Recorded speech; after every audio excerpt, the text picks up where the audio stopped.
इब्राहिम अलैहिस्सलाम को देखो, बूढ़े हो गए, कोई बेटा उनका नहीं है, बाप ने घर से निकाल दिया है।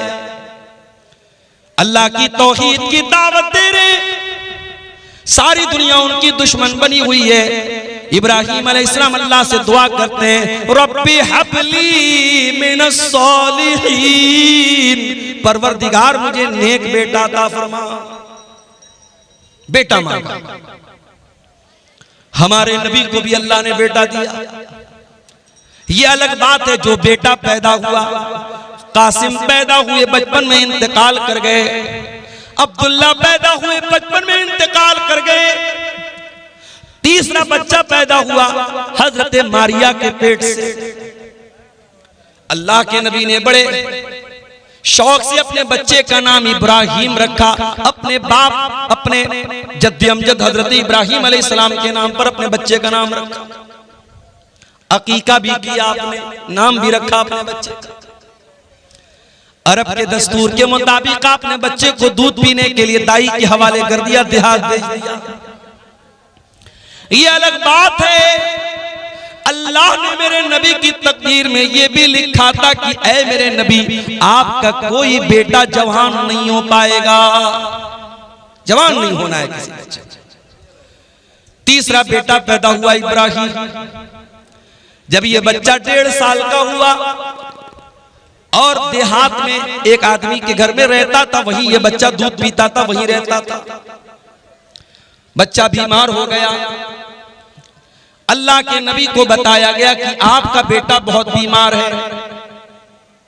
आप सहाबे किराम को लेकर के पहुंचे, आपने बच्चे को गोद में लिया।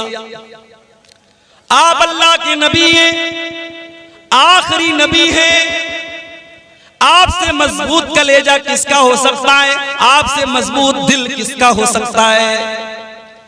मगर औलाद की मोहब्बत तो मेरे नबी के सीने में भी मौजूद थी। आपने देखा मेरा इकलौता बेटा आखिरी सांसें ले रहा है, दम तोड़ रहा है। अल्लाह के प्यारे नबी की आंखों से आंसू जारी हो जाते हैं, आपकी आंखों से आंसू गिरने लगते हैं। और सहाबे किराम अपने नबी को रोता हुआ देख करके कहते हैं, अल्लाह के नबी, ये हम क्या देख रहे हैं, आप रो रहे हैं, आपकी आंखों से आंसू बह रहे हैं। आप फरमाते, हाज़िही रहमतुन जअलहल्लाहु फी कुलूबि इबादिही। ऐ मेरे सहाबा, ये आंसू मुहम्मदुर रसूलुल्लाह के आंसू नहीं है, ये इब्राहिम के अब्बा के आंसू हैं, ये इब्राहिम के बाप के आंसू हैं। ये एक बाप के आंसू हैं जो मोहब्बत में अपने बेटे की जुदाई में निकल रहे हैं। ये एक बाप के दिल से निकले हुए दर्द के आंसू रो रहे हैं अल्लाह। आज तो पीरों और फकीरों को लोगों ने यह दर्जा दे दिया है।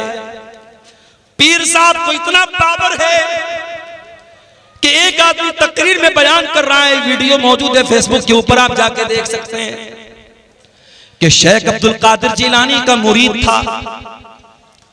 कब्र में पहुंचा मरने के बाद, मुनकर नकीर आए सवाल पूछने के लिए। जैसे ही सवाल पूछा, शेख अब्दुल कादिर जिलानी के मुरीद ने कहा, तुम्हें मालूम नहीं मैं किसका मुरीद हूं? कहा किसके मुरीद हूं? कहा मैं गौसे आजम का मुरीद हूं, मैं शेख अब्दुल कादिर जिलानी का मुरीद हूं। इतना सुनना था, मुनकर नकीर भाग गए, भाई तेरे से कोई सवाल नहीं करना, तुझसे कुछ नहीं पूछना, तू इतनी बड़ी हस्ती का मुरीद है। ये किस्से गढ़ने वाले, ये कहानियां गढ़ने वाले, ये करामतें गढ़ने वाले ये क्यों भूल जाते हैं कि अल्लाह के नबी से बड़ा कोई इंसान दुनिया में नहीं गुजरा, आपसे बड़े मर्तबे वाला कोई नहीं गुजरा। और आपका ये हाल है, आपका अपना बच्चा है, आपके हाथों में दम तोड़ रहा है और आप कुछ नहीं कर पा रहे। यहां तो कितने मुर्दों को जिंदा कर दिया शेख अब्दुल कादिर जिलानी। या मेरे नबी अपने बच्चे को मरता हुआ देख करके रो रहे हैं और कुछ नहीं कर पा रहे। बेटा मर जाता है, मुहम्मदुर रसूलुल्लाह की आंख से आंसू निकलते और आप क्या कहते हैं, ओ लोगो, ओ मेरी प्यारी माँ बहनों, जब तुम्हारे किसी बच्चे का अल्लाह न करे कभी अगर इंतकाल हो जाए, तुम्हारा कोई अजीज अगर मर जाए, कोई रिश्तेदार अगर मर जाए, कोई करीबी अगर मर जाए और तुम्हें रोने का दिल चाहे, तुम्हारी आंखों से आंसू निकले, तुम्हें अपनी जबान से कोई लफ्ज निकालने का दिल चाहे, तो जरा अपने नबी का ये नमूना भी देख लेना। क्या फरमाया? इन्नल आइना तदमा वल कल्ब यहज़ुन वला नक़ूलु इल्ला मा यर्दा रब्बुना। ऐ मेरे बच्चे इब्राहिम, तेरे जाने से तेरे बाप का दिल गमगीन है, तेरे बाप की आंखों से आंसू बह रहे, तेरा बाप रो रहा है ऐ इब्राहिम, लेकिन तेरा बाप अपनी जबान से कोई ऐसी बात नहीं निकालेगा जिससे अल्लाह नाराज हो जाए। तो बेटे की ख्वाहिश तो सबको होती है मेरे भाई, नबियों को भी। अल्लाह कह रहा है कि जिंदगी के ये अलग अलग दौर हैं। एक खेल का दौर था, एक तमाशे का दौर था, एक अट्रैक्शन का दौर था, एक खूब पैसा कमाने का दौर था, एक दूसरे पर फख्र करने का दौर था, और फिर एक आखिरी दौर आया कि ढेर सारे बच्चे हो गए, बड़ा खानदान हो गया, बड़ी प्रॉपर्टी बना ली, बड़ी जमीन बना ली। अब जरा गौर से सुनना समरिया वालों, अब अल्लाह ताला दुनिया की एक मिसाल बयान कर रहा है। कमसल गैसिन आजबल कुफ्फारा नबातुहु। मेरे बंदो, दुनिया की मिसाल अल्लाह बयान कर रहा है जैसे बारिश होती है। जब बारिश होती है तो सबसे ज्यादा कौन खुश होता है? किसान खुश होता है। किसान खुश होता है। बारिश ना हो किसान खुदकुशी कर लेता है, और बारिश सही समय से हो जाए किसान खुश हो जाता है। बारिश हो रही है, अब खेती लहलहाने लगी, हरी भरी हो गई। अल्लाह फरमाता है मेरे बंदों, मैं दुनिया की मिसाल दे रहा हूं। बारिश हुई, खेती हरी भरी हो गई। तुम यही जो तुमने धान का खेत लगाया, तुमने मकई का खेत लगाया, तुमने गेहूं का खेत लगाया, एक टाइम ऐसा आया ये हरी भरी जो खेती थी ये पीली हो गई, पक गई, तैयार हो गई। गेहूं तैयार हो गया, धान तैयार हो गया, मकई तैयार हो गई। तुम यही जो फतराहु मुस्फर्रा, कल तक जो पौधे हरे हरे थे आज पीले पीले हो गए, आज पक करके तैयार हो गए। सुम्मा यकूनु हुतामा। पीछे कौन लोग बात कर रहे हैं? एकदम उनको हटाओ यहां से। इतनी तमीज नहीं, स्टेज के पास माइक के पास बैठ के बात कर रहे हैं। सुम्मा यकूनु हुतामा, फिर ये खेती जब पक करके तैयार हो गई, उसको काट दिया गया। कोई खेती अपने खेत में कट करके उसको छोड़ा नहीं जाता, काट दिया जाता है जब तैयार हो जाती है। अभी मेरे पास जयनगरा कोई जगह है, जयनगर या जयनगरा इसी कटिहार में, वहां के लोग मेरे पास आए, नवंबर में टाइम मांग रहे थे। मैंने कहा भाई दिसंबर में ले लो। बोले नहीं मौलवी साहब, अभी मकई कटी है, अब दिसंबर में जब आप मांग रहे टाइम दे रहे हैं तो उस टाइम फिर हमारी दोबारा खेती लग जाएगी, हम नहीं दे सकते।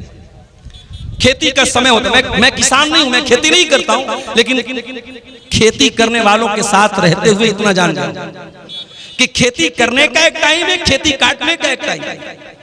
खेती तैयार तो फिर उसको कोई रोकता नहीं, खेती को काट दिया जाता है। अल्लाह फरमाता है सुम्मा यकूनु हुतामा, फिर खेती को काट लिया जाता है।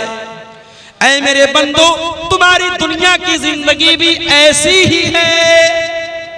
तुम्हारी जवानी जब होती है तुम हरे भरे होते हो, फिर बुढ़ापा आता है, 40 साल के हो गए, 50 साल के हो गए, अब तुम पक चुके हो, पीले पड़ चुके हो। कभी देखा है आप बॉलीवुड की बड़ी बड़ी हीरोइनें जो एक एक करोड़ कितने कितने करोड़ रुपए लेती हैं फिल्मों के, जब इनकी जवानी ढल जाती है, इनके बाल सफेद हो जाते हैं, फिर उनको कोई नहीं पूछता। उम्र खत्म हो गई, अट्रैक्शन खत्म, सौंदर्य खत्म, ब्यूटी खत्म। इंसान जब बूढ़ा होने लगता है उसके जिस्म की फिटनेस खत्म होने लगती है। कोई लाखों में हजारों में कोई एक होता है जो बहुत ज्यादा कसरत करता हो, बहुत ज्यादा जिम जाता हो, बहुत ज्यादा अपनी ग़िज़ा पे ध्यान देता हो, तो वो भी 50 साल तक 55 साल तक अपने आप को मेंटेन रखे। फिर उसके बाद तो उस पर भी बुढ़ापा आना है ना भाई। बुढ़ापे की कोई दवा नहीं है, बुढ़ापे का कोई इलाज नहीं। अल्लाह फरमाता है मेरे बंदो तुम कल तक हरे भरे थे, आज बुढ़ापा आ गया, पक गए। सुम्मा यकूनु हुतामा, और जिस तरीके से खेती जब पक जाए तो खेती को काट लिया जाता है, ऐ मेरे बंदो एक दिन ऐसा आएगा, मौत का फरिश्ता आएगा और तुम्हें काट डालेगा, तुम्हें खत्म कर देगा। इसी गांव के एक साहब ने बताया 2 साल का बच्चा तालाब में डूब करके इंतकाल कर जाता है, माँ बाप सब्र करने के सिवा कुछ नहीं कर पाता। इसी कटिहार के एक भाई ने बताया उनके वालिद रास्ते से जा रहे थे, बाइक से एक्सीडेंट होता है, वालिद साहब ऑन द स्पॉट इंतकाल कर जाते हैं। कितने हादसे अपनी आंखों से हम देखते हैं, कितने जवानों के जनाजे अपने हाथों से हम उठाते हैं। मरने वाले बच्चे भी होते हैं, मरने वाले जवान भी होते हैं, मरने वाले बूढ़े भी होते हैं। मौत का फरिश्ता कभी ये देख के नहीं आता कि आपकी उम्र हो गई कि नहीं। मौत का फरिश्ता अल्लाह के हुक्म से आता है। सुम्मा यकूनु हुतामा, एक दिन तुमको कट जाना है, मर जाना है, दुनिया से चले जाना है।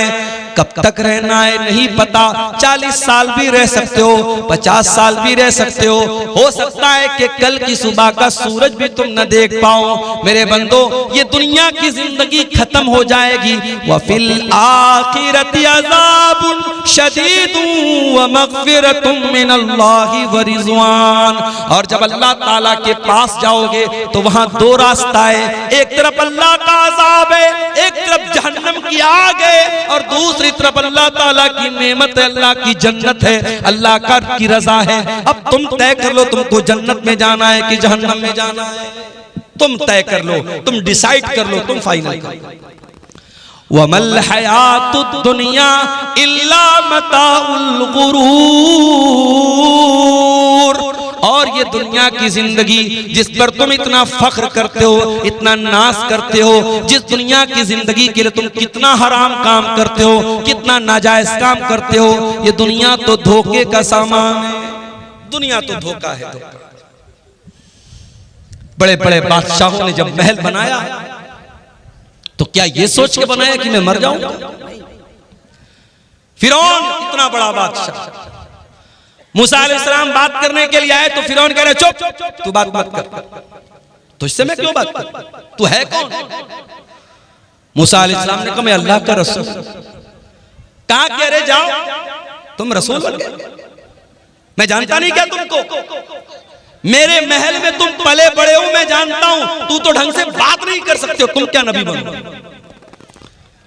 फिरौन ने हजरत मूसा का मजाक उड़ाया, क्योंकि मूसा अलैहिस्सलाम बचपन में एक आग की चिंगारी से उनकी जबान कट गई थी, इसलिए उनकी जबान में लड़खड़ाहट थी।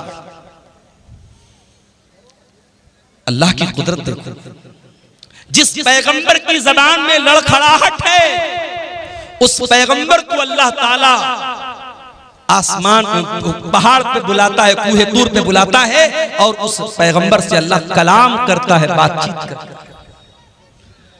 और जब मूसा अलैहिस्सलाम से अल्लाह ताला ने कलाम किया तो मूसा अलैहिस्सलाम दुआ करते हैं, रब्बिश्रह ली सदरी व यस्सिर ली अमरी वहलुल उक़दतम मिन लिसानी यफ़क़हू क़ौली। परवरदिगार मेरे सीने को मेरे लिए खोल दे, मेरे मामले को मेरे लिए आसान बना दे, और अल्लाह मेरी जबान की लुकनत को दूर कर दे, मेरी जबान की गिरे को दूर कर दे, मेरी जबान की लड़खड़ाहट को दूर कर दे, यफ़क़हू क़ौली, ताकि लोग मेरी बात को समझ सकें।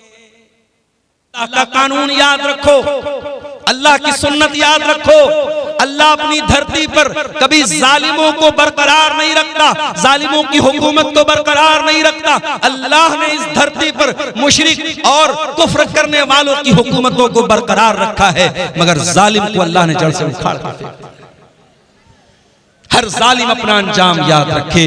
अरबी में कहावत है, लिकुल्ले फिरौन मूसा, हर फिरौन के लिए अल्लाह ताला ने किसी मूसा को तैयार किया।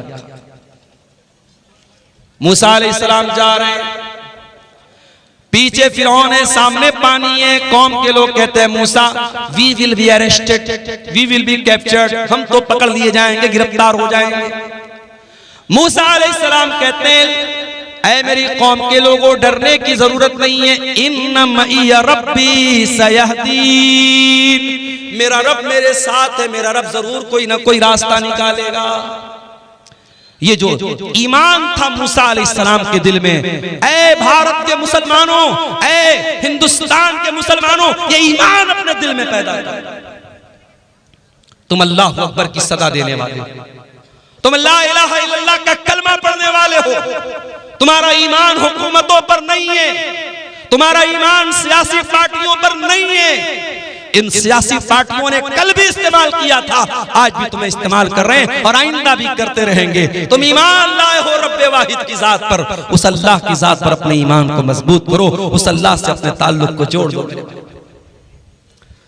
मूसा अलैहिस्सलाम ने कहा मेरा रब मेरे साथ है, वो जरूर कोई ना कोई रास्ता निकालेगा।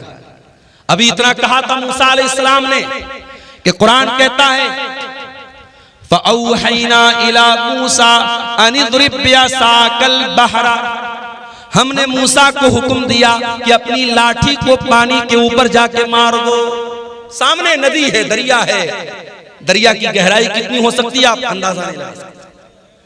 दरियाए कुलसुम बहुत बड़ी नदी है, वो नदी सामने थी। हजरत मूसा गए और लाठी को जाकर के पानी पर मारा। जैसे ही लाठी को पानी पर मारा है, अभी मैं मुंबई गया था एक हफ्ता पहले, मुंबई में एक ब्रिज है, उसको अटल सेतु बोलते हैं। अटल सेतु 22 किलोमीटर का ब्रिज समंदर के अंदर बना है। अल्लाह, 1-2 किलोमीटर नहीं, 22 किलोमीटर, 22 किलोमीटर का ब्रिज कहां बना है? समंदर के अंदर बना है।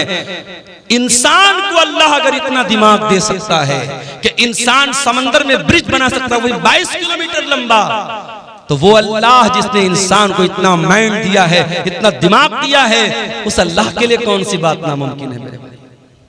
मूसा अलैहिस्सलाम ने लाठी को मारा, न कोई इंजीनियर आया, न कोई नक्शा बना, न कोई पिलर खड़ा हुआ, बीच में रास्ता बन गया। पानी, एक तरफ का पानी इधर रुक गया, एक तरफ का पानी उधर रुक गया और बीच में रास्ता बन गया। अब मूसा अलैहिस्सलाम अपने साथियों को लेकर चल पड़े। जरा इमेजिन करो, तसव्वुर करो, दोनों तरफ पानी रुका हुआ है और मूसा अलैहिस्सलाम बीच में जा रहे हैं अपने साथियों के साथ। फिरौन ने देखा मूसा जा रहे हैं, उनके साथ ईमान वाले जा रहे हैं और पानी बीच में रुका हुआ है, बीच में रास्ता बना हुआ है। फिरौन ने अपने लश्कर से कहा चलो तुम भी इसी रास्ते पर चलो। फिरौन भी चल पड़ा, फिरौन का लश्कर भी चल पड़ा। मूसा अलैहिस्सलाम और ईमान वाले नदी को पार कर गए। जब उस पार चले गए, अल्लाह ने पानी को मिला दिया, पानी को मिला दिया। और जैसे ही पानी को मिला दिया, फिरौन डूब गया। फिरौन के तमाम लश्कर के लोग डूब गए। जब फिरौन डूबने लगा तो कहता है आमनतु बिल्लज़ी आमनत बिही बनु इस्राईल, ऐ अल्लाह मैं तेरे ऊपर ईमान लाता हूं, मैं तौबा कर रहा हूं, ऐ अल्लाह मैं उस अल्लाह के ऊपर ईमान लाता हूं जिस पर बनी इस्राईल ईमान लाता।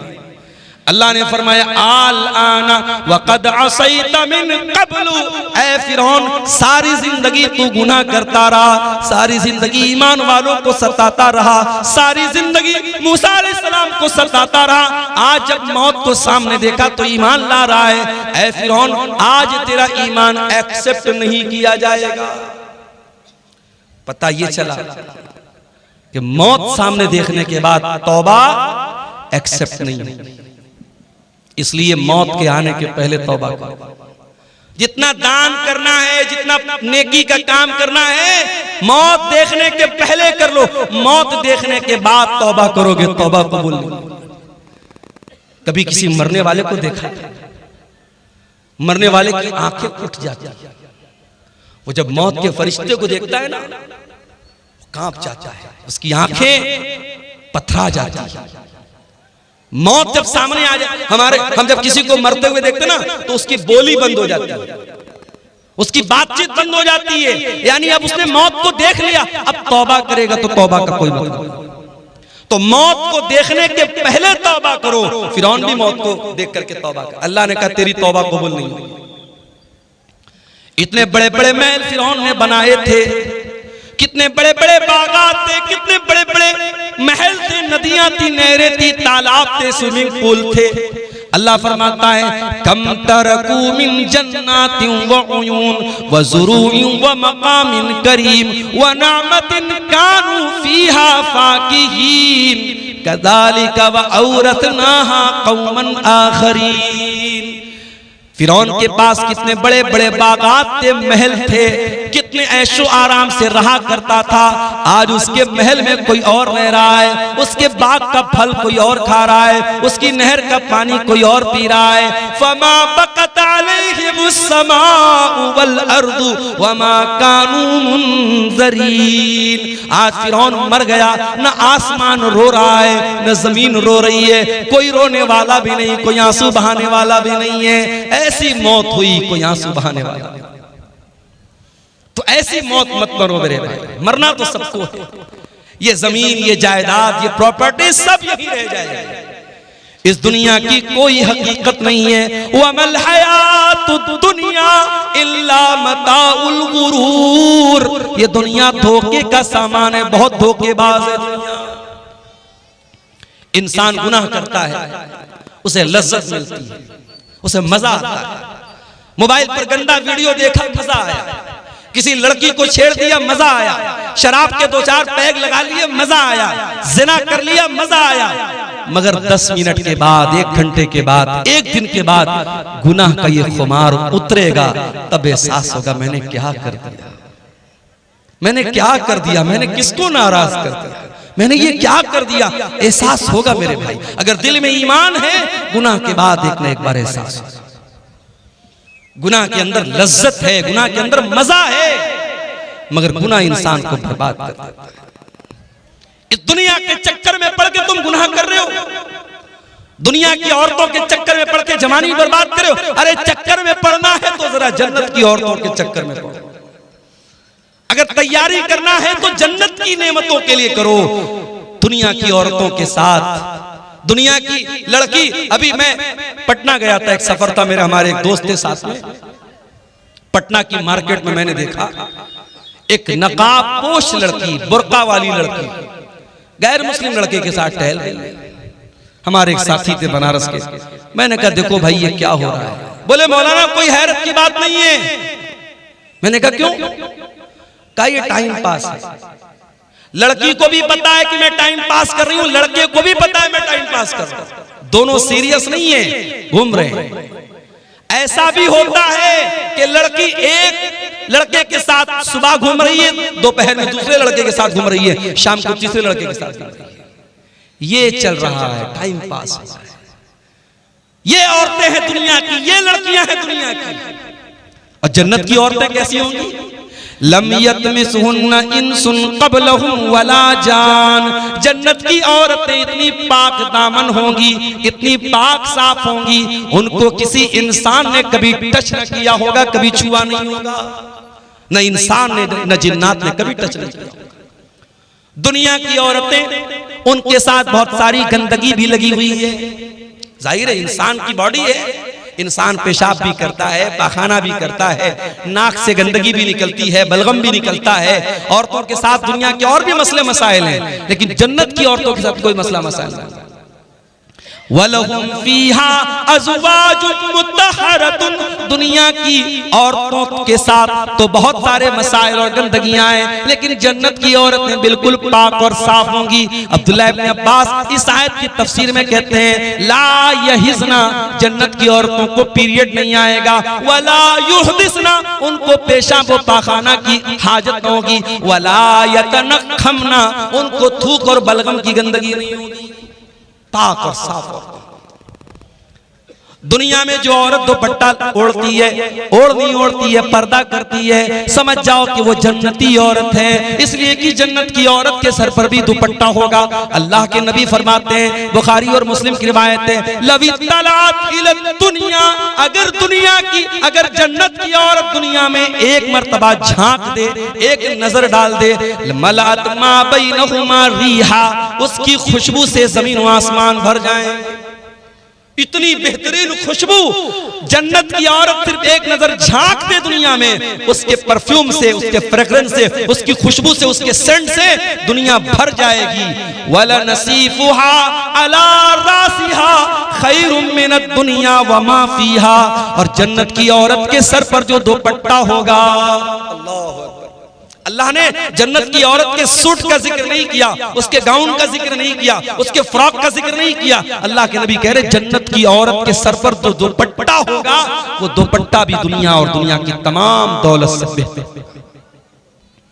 आज मैं मंगल बाजार में कुछ मार्केटिंग करने गया, तो हम लोग तो बनारस के लोग हैं ना, बनारस में कपड़ा बनता है, तो हम लोग कपड़े को हाथ लगा के समझ जाते हैं कपड़ा की क्वालिटी। जो बनारस के अंसारी लोग हैं जिनको जुलाहा कहते हैं, तो वो कपड़े का कारोबार ही करते, तो उनको मालूम है कि कपड़े की क्वालिटी क्या होती है। एक मर्तबा अल्लाह के नबी के पास रेशम का कपड़ा है। रेशम का कपड़ा उस जमाने में भी बड़ा कीमती माना जाता था, आज भी बहुत कीमती माना जाता है। बनारस में आप जाएंगे साड़ी की मार्केट में, 500 रुपए की साड़ी भी है, 50,000 रुपए की भी साड़ी। 50,000 की साड़ी में क्या स्पेशल है, उसमें प्योर रेशम है, प्योर सिल्क है, और उसमें ओरिजिनल सोने की जरी है, तो उसकी कीमत 50,000 रुपया भी है। बड़ी बड़ी बॉलीवुड की जो हीरोइनें होती हैं, उनका जो लहंगा होता है, जो साड़ी होती है, बनारस से तैयार होती है। तो अल्लाह के रसूल सल्लल्लाहु अलैहि वसल्लम के पास रेशम का कोई कपड़ा आया। अब सहाबे किराम अरब के रहने वाले थे, रेशम वहां नहीं बनता था, रेशम का कपड़ा नहीं मिलता था, मोटे मोटे कपड़े मक्के में पहने जाते थे, टाट वगैरह टाइप के कपड़े, जूट वगैरह के कपड़े पहने जाते थे। तो जब ये रेशम का कपड़ा आया, तो सहाबा उसको छू करके कहने लगे कि कितना सॉफ्ट है, कितना मुलायम है, कितना नर्म है। सहाबे किराम को बड़ी हैरत हुई। अल्लाह के प्यारे नबी ने फरमाया, अताजबून मिन हाज़ा, ऐ मेरे सहाबा तुम्हें इस पर बड़ा ताज्जुब हो रहा है, बड़ा आश्चर्य हो रहा है, बड़ी हैरत हो रही है। लमनातिलु साद इब्न मुआज़ फिल जन्नत खैरुम मिन हाज़ा, ऐ मेरे सहाबा जन्नत में हजरत साद बिन मुआज़ को जो हैंड करचप मिलेगा, जो रुमाल मिलेगा, जो दस्ती मिलेगी, जो मिंदील मिलेगा, ऐ मेरे सहाबा ये दुनिया के रेशम का कपड़ा फेल है उस जन्नत के रुमाल के सामने। इतना सॉफ्ट होगा हजरत साद बिन मुआज़ का रुमाल। जब जन्नत का रुमाल इतना सॉफ्ट होगा, तो जन्नत का कपड़ा कितना प्यारा होगा। अल्लाह ने जब जन्नत के कपड़े का जिक्र किया तो फरमाया, सियाबन खुज़रम मिन सुंदुसिन व इस्तबरक, जन्नतियों के बदन पर रेशम का कपड़ा होगा, और रेशम भी दो टाइप का होगा, एक रेशम सुंदुस होगा और एक रेशम इस्तबरक होगा। सुंदुस बोलते हैं जो बारीक रेशम होता है, और इस्तबरक जो थोड़ा थोड़ा मोटा रेशम होता है। मेरी एक बच्ची का नाम सुंदुस, एक बच्ची का नाम इस्तबरक है। ये कुरान की इन्हीं आयतों की रोशनी में मैंने रखा है। सुंदुस के माने भी रेशम होता है, इस्तबरक के माने भी रेशम। तो जन्नतियों का कपड़ा इतना आलीशान। तुम दुनिया के कपड़े पर मर रही हो मेरी बहनों, तुम अपनी अलमारी पे कपड़े निहार रही हो, अपने वार्डरोब में कपड़े निहार रही हो, और अपने मेकअप आइटम को देख रही हो, अपनी ज्वेलरी बॉक्स को देख रही हो। आओ जरा जन्नत की ज्वेलरी तैयार करो, जरा जन्नत के कपड़े तैयार करो, जरा जन्नत के लिए अपने आप को तैयार। दुनिया की जिंदगी की क्या हकीकत है मेरे भाई। आगाह अपनी मौत से कोई बशर नहीं, आगाह अपनी मौत से कोई बशर नहीं, सामान 100 बरस का है पल की खबर नहीं। कितनी औरतों को मैंने देखा, बड़े कपड़े इकट्ठा करती थी, बड़ी ज्वेलरी इकट्ठा करती थी, मर गई। आज उनके कपड़े उनकी बेटियां लेके जा रही हैं, उनकी बहुएं लेके जा रही हैं, उनकी पड़ोस की औरतें लेके जा रही हैं, उनके रिश्तेदार की औरतें लेके जा रही हैं। आप नहीं जानते कपड़ा आपका है, कल कौन पहनेगा, मकान आपका है कल कौन रहेगा, नेमतें आपकी हैं, दौलत आपकी है, कल कौन फायदा उठाएगा। आगाह अपनी मौत से कोई बशर नहीं, सामान 100 बरस का है पल की खबर नहीं। एक बहुत बड़े बादशाह गुजरे, उनका नाम था हारून रशीद। हारून रशीद एक मुसलमान बादशाह थे, खलीफा थे। उनके दौर में बहुत अल्लाह के नेक बंदे थे, उनका नाम था इब्ने सम्माक। हारून रशीद एक मर्तबा इब्ने सम्माक से मिलने के लिए गए। ऐ इब्ने सम्माक, आप बहुत बड़े आलिम दीन हैं, मैं आपके पास आया हूं, आपसे मसला मसाइल नहीं पूछना है, मैं आपसे बस ये पूछना चाहता हूं कि कुछ नसीहत कर दीजिए, कोई पैगाम मुझे दे दीजिए, कोई मैसेज दे दीजिए, कोई संदेश दे दीजिए, कोई नसीहत दे दीजिए। इब्ने सम्माक ने कहा, अमीरुल मोमिनीन, सपोज कर लीजिए, तसव्वुर कर लीजिए कि आप एक सहरा में जा रहे हैं, एक रेगिस्तान में जा रहे हैं, खाना खत्म हो गया, पानी खत्म हो गया, आपको बड़ी जोर की प्यास लग गई और दूर दूर तक पानी नहीं मिल रहा है।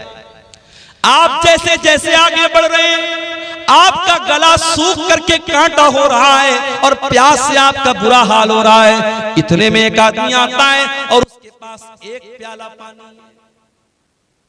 उसने कहा, ऐ खलीफा, मैं आपको एक प्याला पानी देने को तैयार हूं, शर्त यह है कि आप अपनी आधी बादशाहत मुझे दे दें। तो ऐ बादशाह सलामत, ऐ अमीरुल मोमिनीन, क्या आप अपनी बादशाहत को बचाएंगे या उसको बादशाहत देकर के पानी ले लेंगे? हारून रशीद ने थोड़ी देर सोचा, कहा कि ऐ इब्ने सम्माक, मैं बादशाहत दे दूंगा, पानी ले लूंगा, क्योंकि जान बचाना जरूरी है, मेरी जान जा रही है प्यास के मारे, मैं आधी बादशाहत दे दूंगा और पानी ले लूंगा। इब्ने सम्माक ने कहा, बादशाह सलामत, अब सपोज कर लो वो पानी आपने पी लिया, अब वो पानी आपकी बॉडी में जाकर के अटक गया, अब आपको जोर की पेशाब लग गई, लेकिन पेशाब के रास्ते से पेशाब नहीं निकल पा रहा है, आप बेहाल हो गए, आपको अपनी जिंदगी खतरे में नजर आने लगी, आप पेशाब के रुक जाने से आप परेशान हैं। इतने में एक दूसरा आदमी आता है और वो कहता है, ऐ अमीरुल मोमिनीन, आपको मैं ऐसी दवा दे दूंगा कि आपका पेशाब निकल आएगा, आप रिलैक्स फील करेंगे, आपका दर्द खत्म हो जाएगा, शर्त यह कि आप अपनी बाकी आधी बादशाहत मुझे दे दें। तो ऐ बादशाह सलामत, क्या आप अपनी जान बचाएंगे या उसको अपनी बादशाहत दे देंगे? हारून रशीद ने कहा कि मैं अपनी आधी बादशाहत दे दूंगा और उससे वो दवा ले लूंगा ताकि मेरा पेशाब हो जाए, मेरी तकलीफ दूर हो जाए, मेरी जान बच जाए। इब्ने सम्माक ने कहा, बस ऐ हारून रशीद, फंजुर या अमीरल मोमिनीन इला मुल्की का हाज़त तवील वल अरीज़। ऐ बादशाह सलामत, इतनी लंबी चौड़ी आपकी बादशाहत है, ला तुसावी शरबतन व बौलतन, इतनी बड़ी बादशाहत की क्या हैसियत है कि पेशाब के चंद कतरे और पानी के चंद कतरों की वैल्यू आपकी सारी के बराबर है। ऐ बादशाह सलामत, कभी इस हुकूमत पर नाज न करना, कभी गुरूर न करना, अगर वक्त पड़ गया तो पानी के चंद कतरों के बराबर आपकी बादशाहत है और पेशाब के चंद कतरों के बराबर आपकी बादशाहत है। मेरे भाइयों, ये है दुनिया की हकीकत। दुनिया के पीछे मत मरो मेरे भाइयों। हर जुमा के दिन आप सुनते हैं इमाम साहब सूरह आला की तिलावत करते हैं, बल तुसिरूनल हयातद दुनिया वल आखिरतु खैरुम व अबका। मेरे बंदो, तुम दुनिया की जिंदगी को तरजीह देते हो, तुम दुनिया की जिंदगी को ऊपर रखते हो, जबकि आखिरत की जिंदगी ज्यादा बेहतर और ज्यादा बाकी रहने वाली है। तुम्हें तो आखिरत की तैयारी करना चाहिए। अब सवाल पैदा होता है कि क्या हम दुनिया में ना रहे, दुनिया का हक अदा न करें, बीवी का हक अदा न करें, बच्चों का हक अदा न करें? नहीं, ये इस्लाम की तालीम नहीं है। हमें दुनिया में रहना है, हमें बीवी का हक भी अदा करना है, हमें बच्चों का हक भी अदा करना है, हमें माँ बाप का हक भी अदा करना है, लेकिन हमें दिल नहीं लगाना है दुनिया से।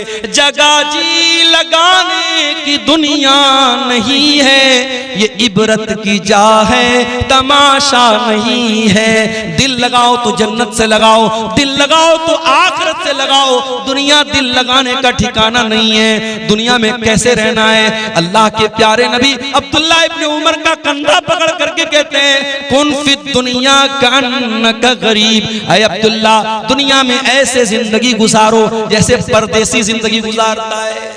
बिहार के बहुत सारे लोग बंबई में रहते हैं, बंबई में दंगा हो जाता है, फसाद हो जाता है, तो बंबई में जो बिहार का रहने वाला, यूपी का रहने वाला, बंगाल का रहने वाला आदमी है, वो डर जाता है कि यार मेरा तो यहाँ कोई नहीं है, ये तो परदेश है, मेरा गांव नहीं है, मेरा इलाका नहीं है, मेरा क्या होगा। वो रहता है बंबई में, कमाता है बंबई में, खाता है बंबई में, मगर उसे अपना असल वतन याद रहता है। वो कटिहार के फला गांव का रहने वाला है, वो गांव से याद रहता है।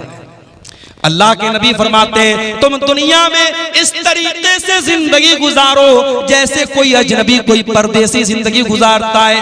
औ आबिरु सबीलिन, या ऐसे जिंदगी गुजारो जैसे कोई मुसाफिर जिंदगी गुजारता है। मुझे कल कटिहार से निकलना है, इंटरसिटी पकड़ना है, इंटरसिटी पटना जा रही है, रास्ते में बेगूसराय भी आ रहा है, रास्ते में मानसी भी आ रहा है, रास्ते में महेश खुंड भी आ रहा है, रास्ते में बरौनी भी आ रहा है। मुझे भूख लगेगी, मैं उतर करके चिप्स ले लूंगा, मैं बिस्किट ले लूंगा, मैं नमकीन ले लूंगा, मगर मुझे मालूम है मुझे पटना तक जाना है, मेरी मंजिल पटना है, मेरी मंजिल बनारस है। मैं जा करके ठहरूंगा अपनी मंजिल पर, मैं जा करके रुकूंगा अपनी मंजिल पर। मैं बीच के स्टेशनों से फायदा तो उठा सकता हूं, मगर मेरा टारगेट मेरी मंजिल होगी, मेरा मकसद मेरी मंजिल होगी।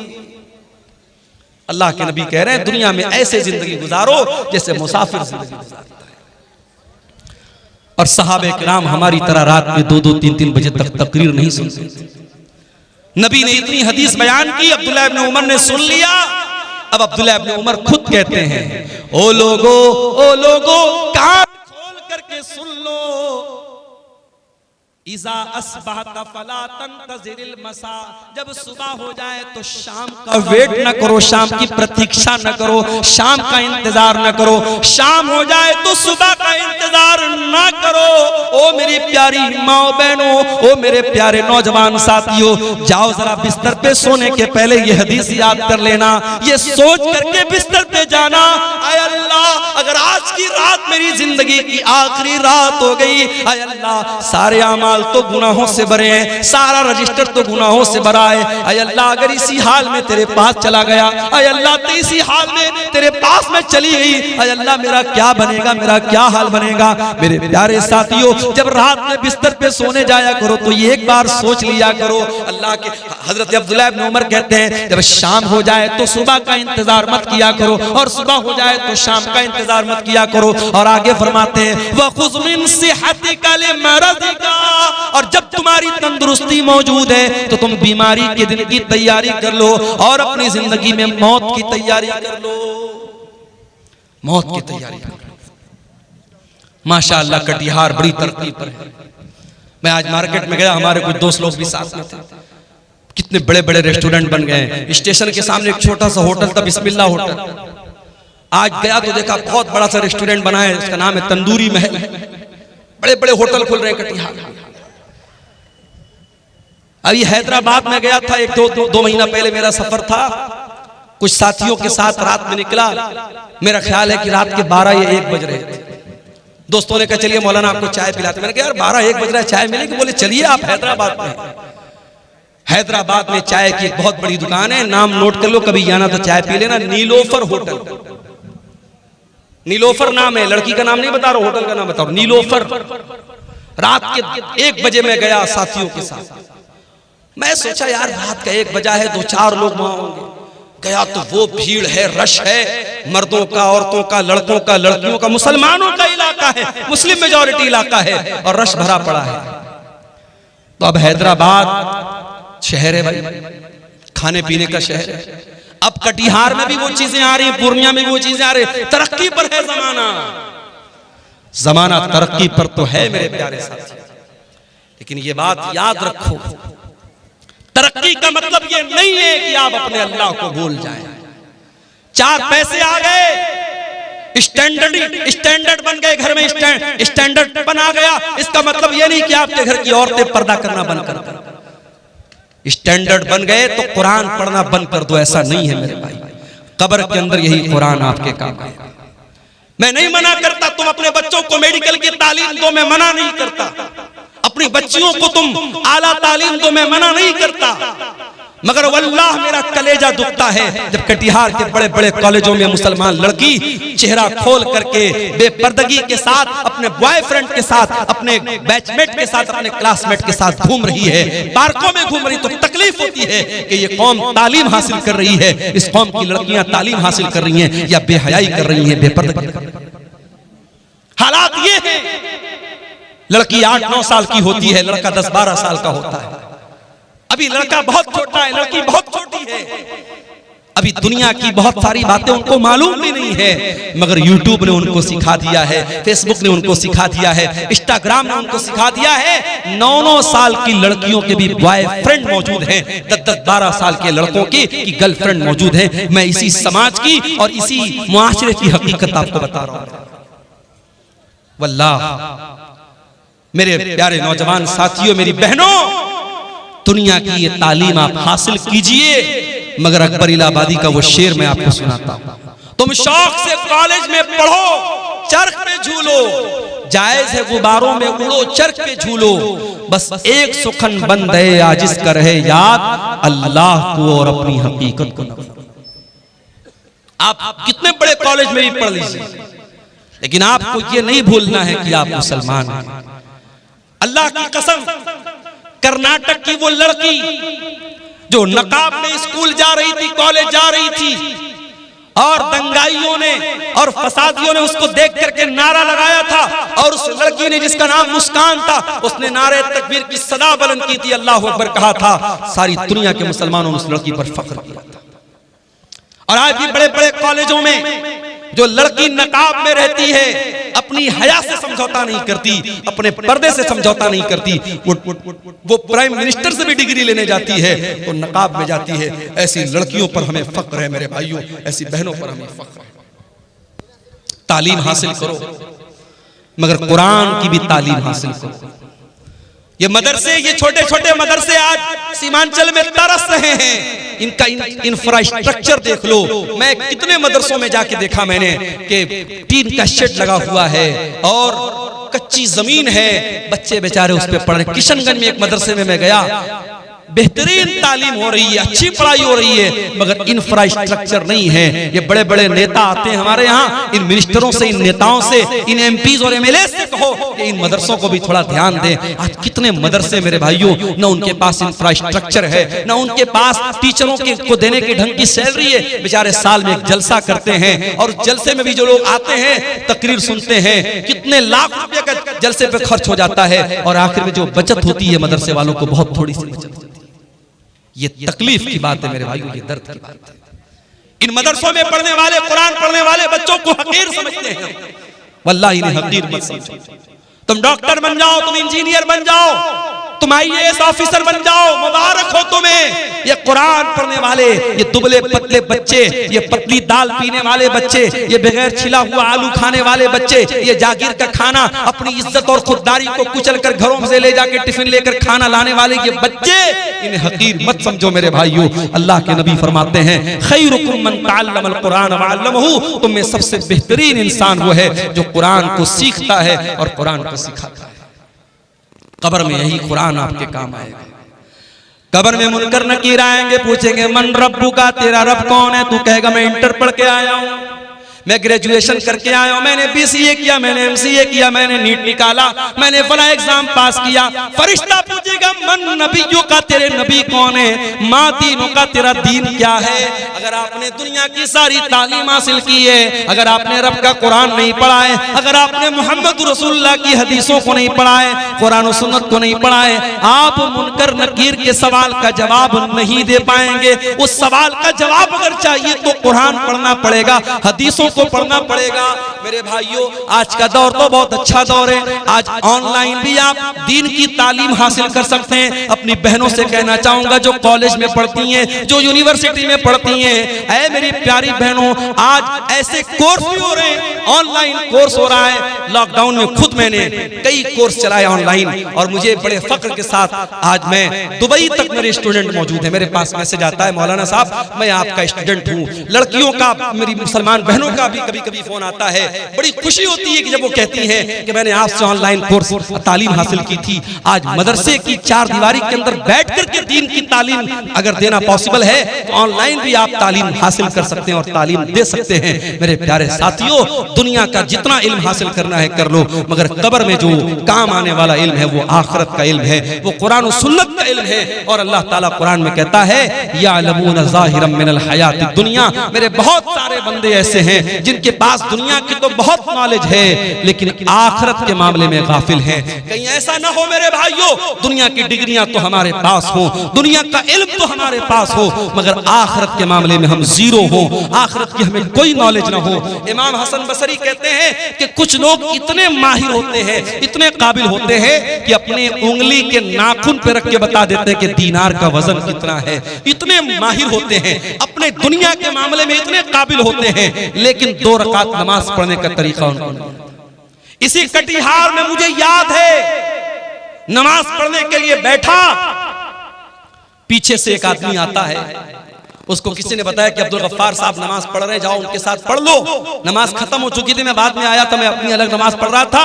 अब वो आदमी आया तो उसको ये भी पता नहीं कि दाएं खड़ा होना है कि बाएं, ये भी नहीं मालूम। कितने इलाकों में जाता हूं, मैं मुसाफिर हूं, जोहर की नमाज का टाइम है, मस्जिद के इमाम साहब ने कहा मौलाना साहब आप नमाज पढ़ा दीजिए। मैं कहता हूं भाई मैं मुसाफिर हूं, रहने दीजिए। नहीं मौलाना आप आए, आप पढ़ा दीजिए। मैं ऐलान भी कर देता हूं कि मैं मुसाफिर हूं, मैं 2 रकात पढ़ूंगा, आप लोग पूरी कर लीजिएगा। उसके बावजूद बहुत सारे लोग सलाम फेर देते हैं और फिर ताकने लगते हैं, और फिर उनको समझ में आता है बाकी लोग 2 रकात पढ़, तो वो भी जल्दी जल्दी उठ के पढ़ने लगते हैं। मालूमात नहीं है मेरे भाई, जबकि हर जलसे में जा रहे हैं, हर तकरीर सुन रहे हैं, इतनी तकरीरें सीमांचल में हो रही हैं, मगर दीन की जो तालीम है मेरे भाइयों, जो कुरान का दर्स है, जो नमाज का तरीका है, जो अकीदे की मोटी मोटी बातें हैं, वो आज मैं गांव-गांव जाता हूं तो मैं देखता हूं वो चीजें भी हमें नहीं मालूम। हम बड़े फख्र के साथ पूरे इंडिया में हम बयान करते हैं कि ये शेरशाबादी ये कौम है, जो सीमांचल के अंदर ये कौम है, और 90% ये कौम अहले हदीस कौम है, मगर आज शेरशाबादियों में भी तावीज पहना जा रहा है। आज शेरशाबादियों में भी बाज बस्तियों में कब्र परस्ती शुरू हो गई है, तावीज और गंडा शुरू हो गया है, हराम किस्म की झाड़ फूक शुरू हो चुकी है। क्यों? क्योंकि अकीदा मजबूत नहीं है, तौहीद मजबूत नहीं है, दीन का इल्म नहीं है। मेरे प्यारे साथियों, दीन का इल्म हासिल करो, दीन का इल्म ही आपको कयामत के दिन भी काम आएगा और कब्र में भी काम आएगा। मैं मना नहीं करता, आप दुनिया की तरक्की हासिल कीजिए, दुनिया को कामयाब बनाइए, मगर कुरान हमें जो दुआ सिखाता है, रब्बना आतिना फिद दुनिया हसना व फिल आखिरति हसनतन व क़िना अज़ाबन्नार। आय अल्लाह तू दुनिया की भी भलाई हमको अता फरमा दे और आखिरत की भलाई भी हमको अता फरमा दे और जहन्नम की आग से हमको बचा ले। दुनिया में आप तरक्की करें, इस्लाम को कोई एतराज नहीं है, मगर दुनिया की 50 साल की जिंदगी में आप तरक्की कर ले, पैसा कमा ले, नाम कमा ले, इससे इंपॉर्टेंट बात यह है, इससे अहम बात यह है कि जो परमानेंट लाइफ है, जो फॉरएवर है, जो हमेशा रहने वाली जिंदगी है, मेरे भाइयों उस जिंदगी के लिए आपने क्या तैयारी की है, उस पर आप मेहनत कीजिए। अल्लाह के नबी सल्लल्लाहु अलैहि वसल्लम एक दुआ किया करते थे, बड़ी प्यारी दुआ है, मैं आपको बता रहा हूं, अगर आपको याद करना है, दुआ की एक पतली सी किताब आती है, नाम नोट कर लीजिए, हिस्नुल मुस्लिम। ये किताब आपको कहीं भी मिल जाएगी, अगर मोबाइल आपके पास मौजूद है, उसके प्ले स्टोर में जाके आप टाइप कीजिए हिस्नुल मुस्लिम, तो ये किताब वहां पर भी आपको मिल जाएगी। अल्लाह के नबी बड़ी प्यारी दुआ करते थे, अल्लाहुम्मा अस्लिह ली दीनी अल्लज़ी हुवा इस्मतु अमरी व अस्लिह ली आखिरती अल्लती व अस्लिह ली दुनियाया अल्लती फीहा माआशी।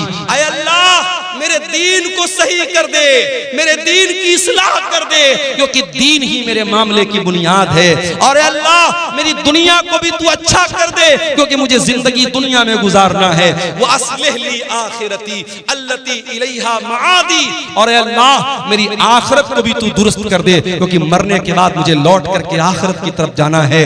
वजअलिल हयात ज़ियादतन ली फी कुल्लि खैर, और अल्लाह मेरी जिंदगी को ऐसा बना दे कि जिंदगी में हर आने वाला दिन पीछे वाले दिन से बेहतर हो, हर दिन कोई नया नेकी का काम करूं, कोई अच्छा काम करूं। इसी कटिहार के इलाके के लोगों ने मुझे बताया कि पर हेड वो 10-10 रुपया कलेक्शन कर रहे हैं। 10 रुपये की आज के जमाने में कोई वैल्यू नहीं, लोग पान खा जाते हैं 10 रुपये का। परिवार में अगर 5 लोग हैं, 6 लोग हैं, 10-10 रुपया वो सबसे कलेक्शन कर रहे हैं पूरे गांव से। और इस तरीके से 1 साल लोगों ने कलेक्शन किया है। गांव का नाम मुझे याद नहीं है। उस गांव के लोगों ने मुझे बताया, अभी शाम को मुझसे मुलाकात हुई थी, कि हर महीने 40,000 50,000 रुपया कलेक्शन कर रहे हैं। और 1.5 साल में उन्होंने 16-17 लाख रुपया इकट्ठा कर लिया है। एक बड़ा फंड हो गया है। मस्जिद का कोई मसला आ जाए, कब्रिस्तान का कोई मसला आ जाए, 10-10 रुपया कोई भारी भी नहीं पड़ने वाला, हर हफ्ता वो वसूल रहे हैं। और पूरी ट्रांसपेरेंसी के साथ, पूरी पारदर्शिता के साथ बाकायदा एक ग्रुप बनाया है। व्हाट्सएप पर बाकायदा मैसेज में हर हफ्ता बता देते हैं इतना कलेक्शन हुआ, इतना अमाउंट आया है। मेरे प्यारे साथियों, ये मदरसे जो आपके गांव-गांव में मकतब चल रहे हैं, ये साल में जलसा करके छोटे-छोटे बच्चों को ऑटो पर बिठा के जो भीख मांगते हैं हम, उससे तो बेहतर है इस तरीके की कोई हम शक्ल निकालें कि 10-10 रुपया भी अगर हम हर परिवार के हर मेंबर से लें और एक बड़ी रकम इकट्ठा हो जाए, हम अच्छी सैलरी दें और अच्छे उलमा को और अच्छे टीचरों को हम रखें, हमारी कौम के बच्चे कुरान और हदीस पढ़े। ये मुझे बड़ा अच्छा लगा, ये करने का काम लगा जो आपके सीमांचल में ये काम किया जा सकता है। मुझे तकलीफ होती है मेरे भाइयों, आज अपने खाने पर, पहनने पर। मुझे इसी शेरशाहवादी समाज के लोगों ने बताया कि आज शेरशाहवादियों में ऐसे भी गांव हैं जहां शादियों में डीजे बज रहा है। मुसलमान आदमी की शादी है, अहले हदीस की शादी है, शेरशाहवादी की शादी है, और शादी में डीजे बज रहा है। बाप भी बेशरम लोगों की तरह नाच रहा है, माँ भी बेशरम लोगों की तरह नाच रही है। ये नाच गाना हो रहा है। मेरे प्यारे साथियों, अल्लाह का अज़ाब नहीं आएगा तो क्या आएगा? यही वो दौर था, अल्लाह के प्यारे नबी ने बताया था कि मेरी उम्मत पर वो दौर आएगा, खस्फुन व कस्फुन व मस्खुन, मेरी उम्मत के लोगों को जमीन में धसा दिया जाएगा, मेरी उम्मत के लोगों पर आसमान से पत्थर बरसेंगे, और मेरी उम्मत के लोगों को सूअर और बंदर बना दिया जाएगा। ऐसा दौर आएगा। सहाबा ने कहा, अल्लाह के नबी ऐसा दौर कब आएगा? आपने फरमाया, इज़ा ज़हरतिल क़ैनात वल मआज़िफ, जब नाचने गाने वालियां मुसलमानों के घरों में आ जाएंगी, वशुरबतिल खुमूर, और मुसलमान शराब पीने लगेगा। अरे शराब तो बहुत हल्की चीज हो गई। आज आपके कटिहार और किशनगंज की रिपोर्ट मेरे पास मौजूद है। आज गांजा पी रहा है मुसलमान का बच्चा, आज चरस का नशा कर रहा है मुसलमान का बच्चा, आज हीरोइन का नशा कर रहा है मुसलमान का बच्चा। आज ये नशे हमारी कौम को डुबो रहे हैं, हमारी कौम के नौजवानों को बर्बाद कर रहे हैं। मेरे प्यारे साथियों, अल्लाह का अजाब अगर आ रहा है तो वजह यही है। मेरे अजीजों, तकरीर कर लेना और करा लेना, जलसे कर लेना, करा लेना, ये कमाल नहीं है। कमाल ये है कि हम अपने आप को जांचें और परखें कि हमारा समाज कल कहां था और आज कहां है। अगर रात भर तकरीर सुनने के बाद भी फजर की नमाज में हमारे पास नमाजी नहीं है, अगर शराब के अड्डों पर कोई कमी नहीं आ रही है, अगर औरतों की बेपर्दगी में कोई कमी नहीं आ रही है, अगर दिल में अल्लाह का डर पैदा नहीं हो रहा है, तो माफ कीजिए, हम फेल हो रहे हैं। हमारी सारी मेहनत बेकार हो रही है। हमें इस पर गौर करने की जरूरत है। इतना बड़ा सरमाया, सीमांचल में हजारों जलसे हो रहे हैं, उम्मत का कैपिटल लग रहा है, उम्मत का सरमाया लग रहा है। इन जलसों से हम क्या हासिल कर रहे हैं? हमारी कौम क्या हासिल कर रही है? हम अपने अंदर सुधार कर रहे हैं कि नहीं कर रहे हैं? अपने अंदर परिवर्तन कर रहे हैं कि नहीं है? इस पर हमें गौर करने की जरूरत है। मेरे अजीजों, आज का ये जलसा मस्जिद के लिए जलसा था। मुझसे पहले आपने उलमा की तकरीरें भी सुनी, और जो चंदा करने वाले मौलवी थे उनके हाथों पर आपने चंदा दिया। जाते जाते भी मेरी गुजारिश है कि अल्लाह के घर में आप ताउन करके जाइएगा। हमारे यहाँ लोग LIC लेते हैं। LIC का एक नारा है, जीवन जिंदगी के साथ भी और जिंदगी के बाद भी। मैं आपको बता दूं कि मस्जिद में आपका 10 रुपया भी लगा है, मस्जिद में आपका 100 रुपया भी लगा है तो ये LIC की जो पॉलिसी है ना, वो तो दुनिया में आपके काम आएगी, वो भी हराम तरीके से पैसा कमा रहे हैं आप, LIC का जो पैसा है। लेकिन ये आप जो पैसा लगाए हैं मस्जिद में, ये आपको आखिरत में काम आएगा। अल्लाह के नबी ने कुछ चीजों का जिक्र किया है जो मरने के बाद भी इंसान के काम आती है। उसमें एक चीज क्या है, औ सदक़तिन जारियतिन, ऐसा सदका इंसान करके जाए जो उसके मरने के बाद भी कंटिन्यू जारी रहे। मेरे अजीजों, मस्जिद और मदरसे की इमारत में लगने वाला आपका पैसा सदक़े जारिया है। आज हम लोग बड़े खुश होते हैं, साहब मौलाना मुफ्ती रहमान साहब के जरिए मस्जिद बन रही है, फला मौलाना साहब के जरिए मस्जिद बन रही। कभी आपने गौर किया ये जितने मशारी का काम करने वाले उलमा हैं, ये अपना पैसा तो नहीं लगा रहे। ये अरब के कुछ लोग हैं, अल्लाह के नेक बंदे, कोई अपनी माँ के नाम से मस्जिद बनवा रहा है, कोई अपने बाप के नाम से ट्यूबवेल लगवा रहा है, कोई अपने भाई के नाम से मदरसा बनवा रहा है। जो जज्बा अरब के लोगों में पैदा हुआ और हिंदुस्तान और बिहार, बंगाल और नेपाल में उनके पैसे से मस्जिद बन रही है, तो वो जज्बा क्या हमारे अंदर पैदा नहीं हो सकता? मेरे प्यारे साथियों, वो जज्बा यकीनन पैदा हो सकता है। वो जज्बा पैदा करो, हम अपने लिए जो बनाएंगे वो यही रह जाएगा, जो दुनिया के लिए, उम्मत के लिए छोड़ के जाएंगे वो इंशाअल्लाह आखिरत में हमारे काम आएगा। इसलिए जिनको अल्लाह ने नवाजा है वो इस तरीके के नेकी कामों में बढ़ चढ़ के हिस्सा लें। दुनिया की हकीकत के मौजू पर ये चंद बातें आपके सामने मैंने रखी हैं। तो इंसान का बचपन अलग था, बचपन के बाद लड़कपन अलग था, लड़कपन के बाद जवानी अलग है, अब जवानी के बाद जब शादी हुई तब की जिंदगी अलग है। शादी हो गई, बच्चे पैदा हो गए, अब कल तक अकेला था, कोई जिम्मेदारी सर पे नहीं थी। शादी हो गई तो बीवी की जिम्मेदारी उसके ऊपर आ गई। मार्केट जा रहा है तो अब उसको बीवी के मेकअप का आइटम भी खरीदना है, कपड़ा लेने जा रहा है तो बीवी का सूट भी लेना है, बीवी का दुपट्टा भी लेना है, बीवी का जूता चप्पल भी उसको लेना है। खर्चे बढ़ गए, जिम्मेदारी बढ़ गई। फिर जब वो साहिब औलाद हो गया, अब जिंदगी थोड़ी सी और चेंज हो गई, बदल गई। अब उसे डायपर भी लेना है, उसे बेबी सोप भी लेना है, उसे बेबी क्रीम भी लेना है, उसे बेबी पाउडर भी लेना है, उसे बच्चे का पालना भी लेना है, बच्चे का झूला भी लेना है। अब जिंदगी में खर्चे बढ़ गए, जिम्मेदारी बढ़ गई। बच्चा बड़ा हुआ, अब बच्चे का स्कूल में एडमिशन कराने का सरदर्द शुरू हो गया। स्कूल का एडमिशन करा दिया तो किताबें भी दिलानी है, मंथली फीस भी भरना है, ट्यूशन की फीस भी भरना है। मेरे प्यारे साथियों, अब जिंदगी में जिम्मेदारी बढ़ती चली जा रही है। और आगे बढ़ो, अब बच्चे बड़े होने लगे, बेटी बड़ी होने लगी, बेटा बड़ा होने लगा। बेटे का कैरियर क्या बनेगा, बेटा जॉब करेगा या बिजनेस करेगा, बेटा बड़ा होकर के क्या करेगा, ये टेंशन भी उसको पैदा हो गई। बेटी बड़ी हो गई तो बेटी की शादी कहां करना है, किससे करना है, कैसा रिश्ता देखना है, अब ये टेंशन उसके अंदर आ गई। जिंदगी दिन ब दिन टेंशन पर टेंशन देती चली जा रही है।